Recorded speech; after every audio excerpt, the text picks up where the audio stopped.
Hey fly tires, welcome back. My name is Matt. Thanks for stopping by the channel. Now, tonight I'm going to be tying the 15th fly in my Great Smoky Mountain series. This one is called Stanley's Grizzly. Now, Stanley Tuttle from Lenoir, North Carolina, came up with this fly in the 1960s, and Stanley was an interesting character. He fished with some of the legends of mountain fly fishing, Cap Weiss, Newland Saunders, both of whom we've talked about on this channel. He does tell an interesting story. He's fishing with Newland Saunders one time on Buffalo Creek, and Newland hooks up with a pretty good sized fish. Neither of them had a net, so Stanley's going to help him try and land this fish. When he sees it, that a bigger fish is chasing the fish that Newland has hooked. So Stanley says, hey, let it run, let it run. I'm going to try to catch the one behind it. So Newland says, okay. He lets it run. Somehow, Stanley gets a fly between the fish that Newland has on the line and the bigger fish chasing it, and the bigger fish behind it takes Stanley's fly. So Newland lands his 16-incher, and Stanley catches this 18-incher. Lots of interesting stories on the folklore of these mountain fly fishermen. Now, unfortunately, Stanley passed away in 2015, but he did leave us two flies that are still tied and fished today. So it'd be pretty cool if we, as fly tyers and fishermen, can tie these flies and help Stanley's legend live on. So I think you're going to like Stanley's Grizzly. It's not too hard to tie. It's a pretty cool looking pattern. Can be fished as a small streamer or a big wet fly. So I think you're going to like it. Let's give it a shot. So there it is in the vise. Stanley's Grizzly.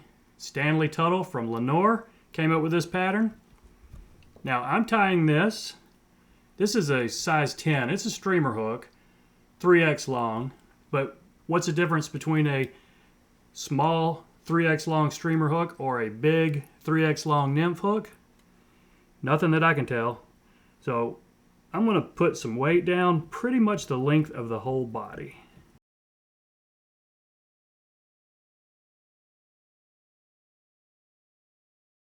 Now I'm going to use black 70 denier. You could go thicker if you wanted, but this has worked for me, so I'm going to stay with the thin stuff.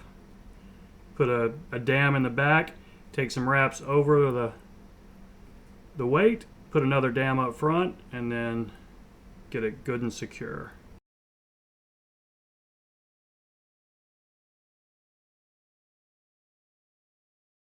Now next up is the interesting part. Grizzly bear fur for the tail. Now I suppose everybody doesn't have a patch of grizzly bear or even black bear. This is black bear. Now what I've done, and I think it turns out it looks pretty close to the original. I've taken a small pinch of black bear hair and a pinch of the standard deer hair. See that right there? And I will spin it in my fingers kind of like this just to get it good and mixed up. Then I will put it in my stacker. Now you're stacking hair of different consistencies, different textures, so it might take a little bit more whacking than normal, but I think that looks pretty well mixed up right there. See that? That's exactly what grizzly bear fur looks like. A little bit of brown and a little bit of black. So it's not a real long tail, but it's a fairly significant chunk, so I'd say a little bit more than a hook gap.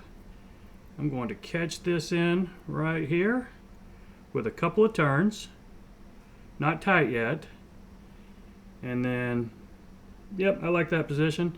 So I'm going to put a few securing wraps, and then I'm going to take it up with some tight wraps to where the weight starts before I trim it off. Now let's get all these fibers in here. Don't snip your thread there, which is hanging off the point of my hook. That's never smart. But let's try to even this out a little bit.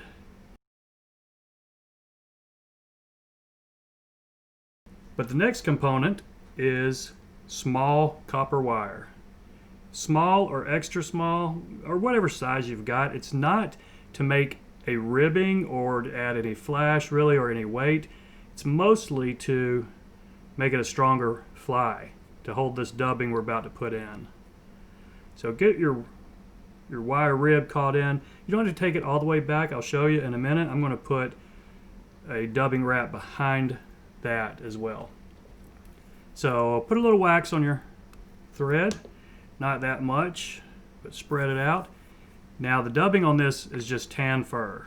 Any kind of tan fur you've got will work.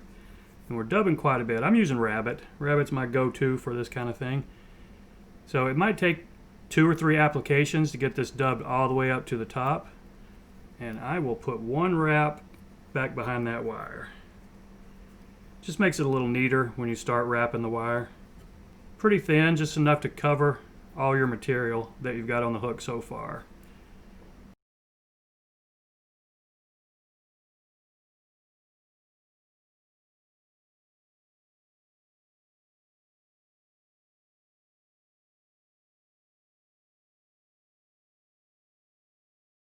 Okay, I think that, I don't know how long that took in real time, probably a good minute and a half. But you'll see it takes a good bit of dubbing to go this whole fly. Now just counter wrap your wire rib up through here.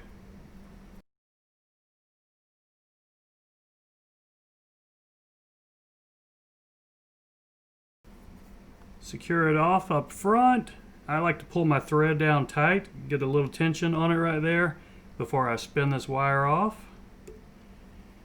And if you end up with a little sharp point where the wire broke, just put a few loose wraps to bury that. Now the wing on this thing is Grizzly. So maybe this is why it's called a Stanley's Grizzly, because of the Grizzly hackle, or is it because of the grizzly bear tail? I don't know. But just take 2 slips of your dry fly hackle, some pretty small ones like this right here. You've all seen these, but we're going to tie it on flat.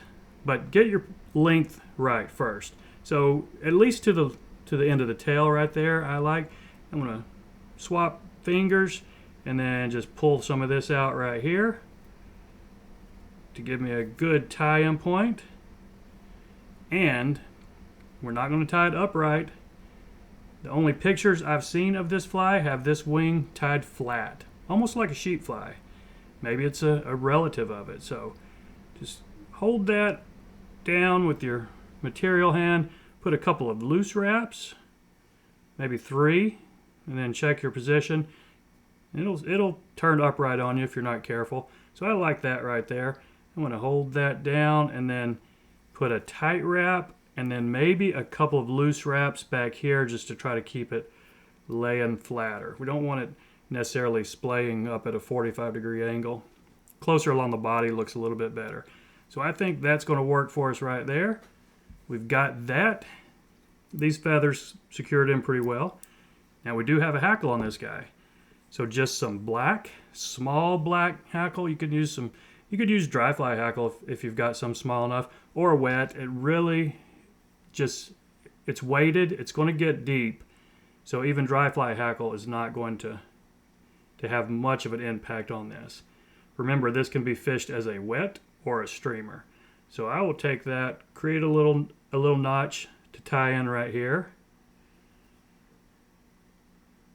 Put a couple wraps on right there, then I'll fold it back over on itself, and maybe 1 or 2 more before I snip off that little tip. So let's go ahead and snip that off. And I'm going to need my hackle pliers on this. We're only doing 2 wraps, but this feather is about 1 inch long. So I'm going to take my hackle pliers, and this I'm using is probably more of a wet fly feather than a dry. But either way, you just want to put a couple wraps right here. Slow down there, Matt.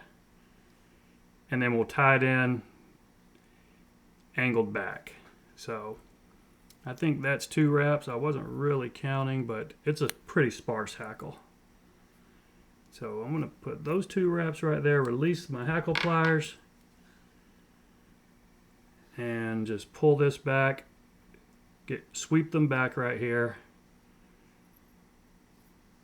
Oops, some of those popped out. Okay. Can you get them all? I think so. And then just kind of ramp this up right here. It's definitely, you don't want them sticking way out like a dry fly hackle. You want them swept back. So now I can trim my stem off. and any other loose fibers I got going right there. Are we ready for a whip finish? How did I get that fiber sticking forward? Just not paying attention, I guess. But I can take care of that guy with 2 thread wraps. That's right. Now, ready for a whip finish. 3 or 4 turns.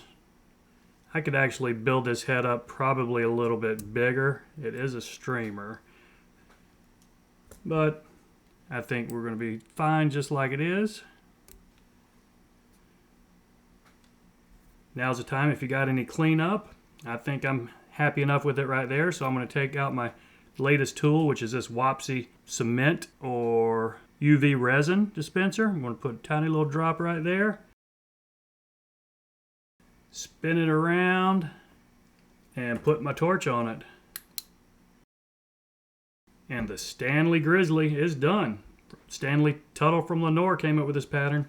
Looks like a pretty fun fly to fish. It was fun to tie, but I'm going to give it a shot this weekend. I'll let you know how it goes. All right, thanks for watching, everybody. I really appreciate it, and we'll see you next time.